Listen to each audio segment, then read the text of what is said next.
Stop Adani, start Adani. What the f*** is Adani and why does it matter?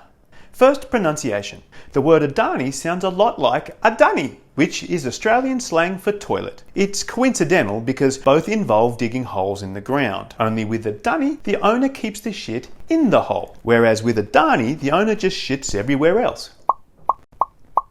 So what is Adani? To answer that question, we must first solve the riddle, who is Adani?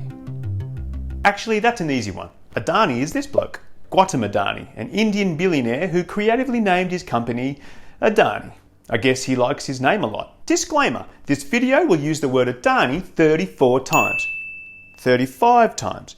I guess it just counted my recent use of Adani. Boy, this Adani counter is really good. In addition to liking his name a lot, Adani also really likes making money, which is common to most billionaires. I mean, otherwise you'd just stop at 500 million and take over Netflix and chill. Adani likes making money so much that to save some, he ignores environmental regulations and breaks laws in many of his projects. Here's a list of infringements in just one of his projects. Oh, he's also about to build Australia's biggest coal mine in the Galilee Basin, about 300 kilometres inland from the Great Barrier Reef, which will operate for the next 60 years. Yeah, in 2079, it'll still be pulling coal from the ground. So what's the big deal? Why don't we just mine our own business? After all, there are plenty of coal mines in Australia. This is true, but the world is moving away from coal. Not stopping straight away, but a definite transition to renewable energies. In fact, the world agreed to it in Paris after discussing how f***ed the world was. So you'd imagine Australia would not allow any new coal mines and instead would be investing more money in renewables like hydro, wind, solar, and this bloke.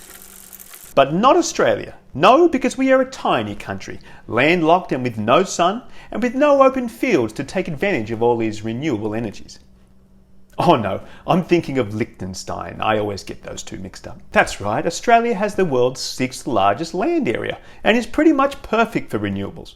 Yet, there is a push for coal, the same technology those living in the 1880s were using to heat their homes. Our government wants to double our exports, and Adani is key to this. If the mine is approved, it will open up the Galilee Basin to more mining companies. This mine will not only be a carbon bomb, but it will use billions of litres of water every year. Billions and billions. In fact, the government plans on giving Adani free and unlimited access to groundwater for the next 60 years. Billions and billions. Next time you have to water your garden with a bucket, spare a thought for poor old Adani, who have to make do with free, unlimited water. Billions and billions. It's fair to say farmers don't think this whole unlimited water thing's a good idea. Billions! When our farmers go through another devastating drought this year, which they will, we just had our hottest January and December ever, in addition to sending money, can we politely ask our Prime Minister why we are still producing massive amounts of heat-increasing coal? Why we are approving such a water-hungry mine when we could be investing in more farmer-friendly alternatives? I know he's not afraid of coal, as shown during his stunt in the House of Representatives. It struck me as odd, though, that his hands weren't black from holding that chunk of coal. He must have coated it with something, which kind of defeats the purpose of displaying how clean coal is. Also, the problem with coal comes from burning it. How many people would have stayed in the room that day, including Scott Morrison, if he had started burning the coal?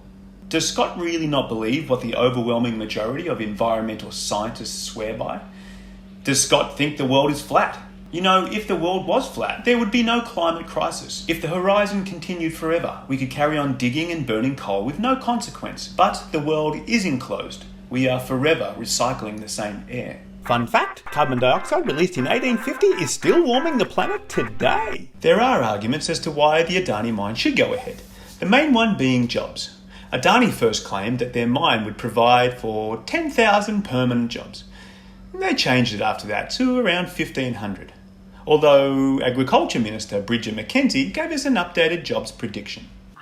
Around about 100 in ongoing. Regardless, Adani have stated their intention to automate the entire project from pit to port, including robot-controlled trucks, trains and loaders. Therefore, it wouldn't be long before the whole thing looked like a scene from iRobot. Although since coal mining is an outdated method, it might be more appropriate to show a scene from Short Circuit. If the Adani mine does go ahead, and it would do so largely because of job creation, remember, at the expense of loss of water, pollution to rivers and creeks, loss of native birds, higher suicide rates in farmers, threats to the Great Barrier Reef, definite increases to global temperatures leading to greater and more frequent floods in Australia, as well as heightened tension and conflict worldwide as food and water scarcity becomes more common, our national unemployment rate would go down a whopping 0.02%, reducing the current unemployment rate from 5.48% to 5.46%. Then there are those who say Australia's contribution to climate change is so small that Adani's contribution wouldn't make a difference. Actually, we are the world's leading coal producer and 16th in coal emissions.